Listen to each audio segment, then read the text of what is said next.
everyone, welcome to my channel. Today we are going to discuss about Anglo-Norman Age. इससे पहले हमने Anglo Saxon as पढ़ी थी, आज हम एंग्लो नॉर्मन एज के बारे में डिस्कस करेंगे।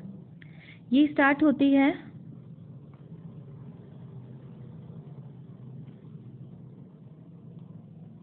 बैटल ऑफ हेस्टिंग्स से। बैटल ऑफ हेस्टिंग्स हुई थी एंग्लो सेक्शन के बीच में और नॉर्मन्स के बीच में।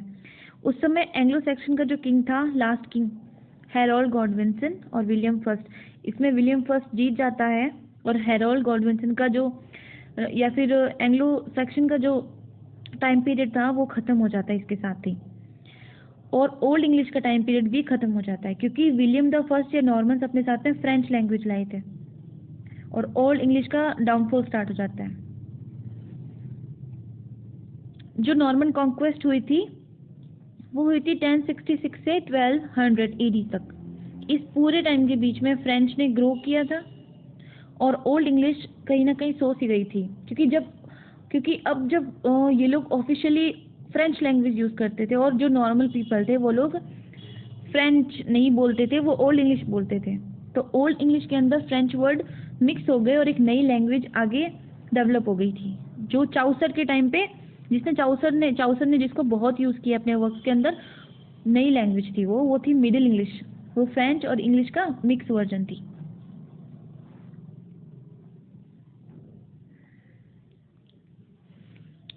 ये जो नॉर्मन्स थे ये पर्टिकुलरली फ्रांस से नहीं आते, इन्होंने फ्रांस पे भी अटैक किया था। इंग्लैंड पे अटैक करने से पहले इन्होंने फ्रांस पे अटैक किया था और फ्रांस के नॉर्थलैंड्स पे रहते थे, इसीलिए इनको नॉर्मन्स क्यों बोलते हैं। नॉर्मन मतलब नॉर्थमैन, जो नॉर्थ से आया है। तो ये लोग फ्रांस के नॉर्थ साइड में ही रहते थे। इन्होंने पहले फ्रांस पे अटैक किया, फिर इंग्लैंड पे अटैक किया था। नॉर्मन मतलब नॉर्थमैन, और ये पावरफुल पायरेट्स थे। पायरेट्स जो लुटेरे होते हैं ना, जो समुद्री लुटेरे होते हैं, वो थे ये लोग। इनकी जो ऑफिशियल लैंग्वेज थी वो फ्रेंच थी क्योंकि ये फ्रांस से आए थे। इन्होंने अब इनके साथ फ्रांस का तो जो कल्चर था वो फ्रेंच लैंग्वेज, फ्रांस का जो कल्चर था अपने साथ लेके आए थे इंग्लैंड के अंदर वो डेवलप हुआ। तो इससे हमें ये पता चल जाता है कि इंग्लैंड के अंदर फ्रांस या फ्रेंच का जो इफेक्ट है या फ्रेंच लैंग्वेज है वो कैसे आई, वो एंग्लो नॉर्मन के साथ आई थी।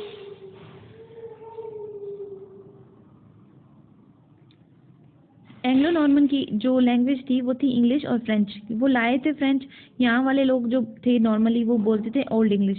तो ये मिक्स हो गई, ये मिक्स वर्जन है जिसको हम मिडिल इंग्लिश बोलते हैं, क्योंकि जो नॉर्मल लोग थे वो ओल्ड इंग्लिश यूज़ करते थे और जो नॉर्मन्स थे वो फ्रेंच बोलते थे। तो उनकी ऑफिशियल कामों में जितने भी ऑफिशियल वर्क होता था वो फ्रेंच में, और जो नॉर्मल लोग थे, लोकल पीपल, वो इंग्लिश बोलते थे, ओल्ड इंग्लिश।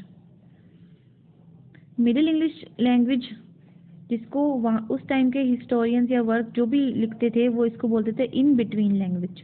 मिक्स थी ना ये, इसलिए।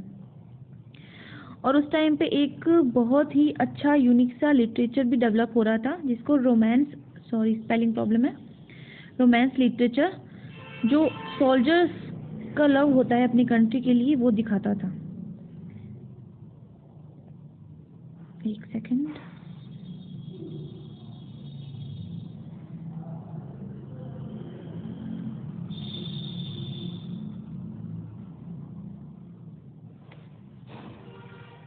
रोमांस है, रोमांस।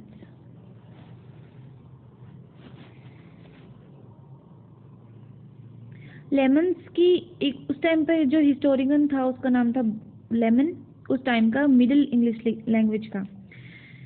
इसने एक पोइट्री लिखी थी ब्रट, जो बहुत ही फेमस थी, जो एक हिस्टोरियोग्राफी है, फर्स्ट हिस्टोरियोग्राफी ऑफ इंग्लैंड, जिसको इंग्लैंड क्रॉनिकल्स भी बोलते हैं।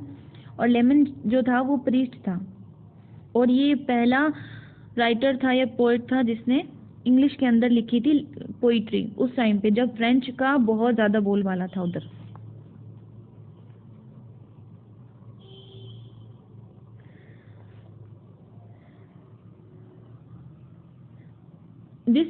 After this work writing in English has been started। इस लेमन का जो वर्क था ब्रट, उसके बाद में ही राइटिंग स्टार्ट हो गई थी। और ये जो वर्क है ब्रट, ये बहुत ही फेमस वर्क था और बहुत डीप वो उस टाइम की हिस्ट्री को बताता है। चाउसर से पहले जितने भी राइटर्स थे वो किंग आर्थर और उनके नाइट्स के बारे में लिखते हैं। बहुत ही ग्रेट किंग था, तो उनके बारे में इनकी राइटिंग्स मिलती है। मिडिल इंग्लिश के टाइम पे या नॉर्मन्स के टाइम पे किसी भी राइटर का कोई नाम मेंशन नहीं है, क्योंकि वो अपने वर्क्स पे अपना नाम मेंशन नहीं करते थे। इस टाइम की एक बहुत ही ब्रिलियंट पोएम है द ऑवल एंड द नाइटिंगेल। ये मिडिल इंग्लिश लिटरेचर का वर्क है, जिसके अंदर अर्ली ओल्ड इंग्लिश का जो न्यू बॉर्न हुआ था उस पैटर्न में ये लिखी गई है। इसके अलावा अदर रिलीजियस पोएम थी वो कर्सर मुंडी, ये एक हिस्टोरिकल पोएम है। क्लीननेस एंड पेशेंस, ये भी बहुत अच्छा रिलीजियस वर्क है। रिचर्ड रोल ऑफ हैम्पॉल, ये रिचर्ड रोल एक राइटर थे, इन्हीं के नाम पे ये वर्क उनका फेमस है। तो ये इम्पोर्टेंट वर्क थे जिसके अंदर नॉर्मन कॉन्केस्ट हुआ था, उसके बाद में नॉर्मन्स आए थे, फिर फ्रेंच कैसे आई इंग्लैंड के अंदर, इसके बारे में हमें पता चला। So that's all, thank you.